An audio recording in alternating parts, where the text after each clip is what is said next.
ऐसा कॉलेज ही नहीं है और क्या, और आप जैसा कोई लड़का नहीं है।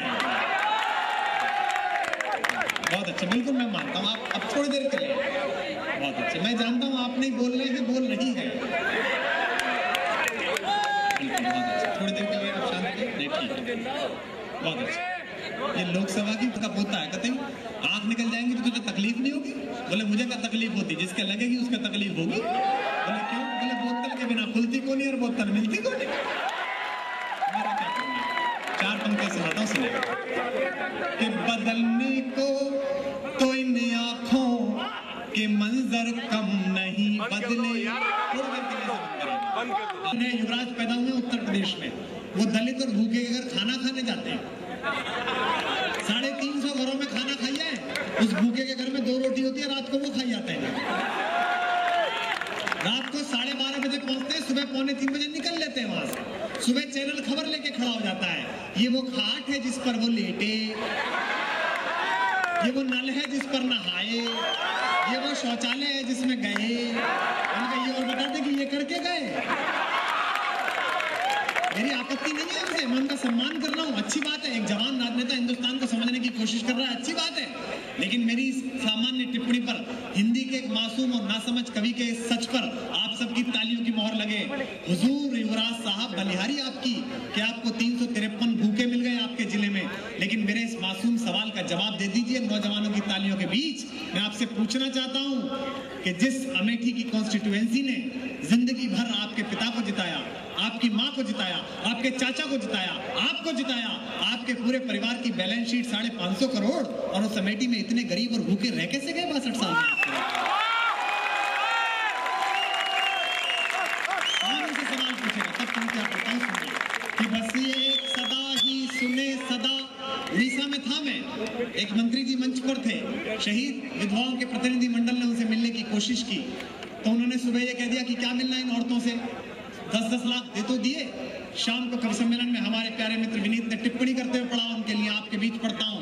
उसने कहा कि तुमने 10-10 लाख दिए हैं वीरों की विधवाओं को, यानी कीमत लौटा दी है वीर प्रसूता माओं को। लो मैं 20 लाख देता हूं तुम किस्मत के हेठों को, हिम्मत है तो मंत्री भेजे लड़ने अपने बेटों को। बस ये एक सदा ही सुने सदा बरफीली मस्त हवाओं में। और कहा जाता है कि 24 घंटे में एक बार कवि की जिह्वा पर सरस्वती बैठती है। मैं ईश्वर से प्रार्थना करता हूं कि वो क्षण ये हो जो मैं बोलने जा रहा हूं। आप इतने बड़े बने, आप अपने अपने घरों के दीपक हैं, लेकिन आप इतनी प्रगति करें कि पूरी दुनिया आपको सूरज की तरह सम्मान दे, पूरी दुनिया आपको आफताब समझे। लेकिन दोस्तों, जिन घरों ने अपने पीएफ काटकर, अपने वेतन काटकर आपको बड़ा बनाने के लिए यहाँ भेजा, ईश्वर ना करे आप कभी इतने बड़े बन जाए कि उन्हें छोटा समझने लगे। कोशिश करना कि आप जिंदगी बन सके। कि बस एक सदा ही सुने सदा बर्फीली मस्त हवाओं में, बस एक दुआ ही उठे सदा। मेरा दर्द, मुझे क्षमा करेंगे मेरे दोस्त, प्यारे दोस्त जो बैठे हैं, वो कुमार विश्वास को पहली बार इतने आक्रोश में देख रहे होंगे। और मुझसे एक मेरे पत्रकार दोस्त कह भी रहे थे कि आगे कुमार विश्वास क्या करना चाहते हैं जवानों को अपने साथ लाकर। मैं ये करना चाहता हूँ, क्योंकि मुझे आपत्ति नहीं है कि धोनी 2020 जीते और आप दिन भर चैनल पर खबर दिखाएं, बड़ी अच्छी बात। धोनी एक सामान्य परिवार के बेटे हैं, देश का गौरव है। लेकिन 2020 जीतने के बाद पूरे दिन देश का महानायक बताने वाला टेलीविजन का मीडिया ये भूल गया कि धोनी इस देश के उस दिन के नायक नहीं थे। जो मीडिया टेलीविजन और क्रिकेट के पैसों की चमक में इस देश के 1000 साल के इतिहास के सबसे बड़े बेटे का 100वां जन्मदिन भूल गया।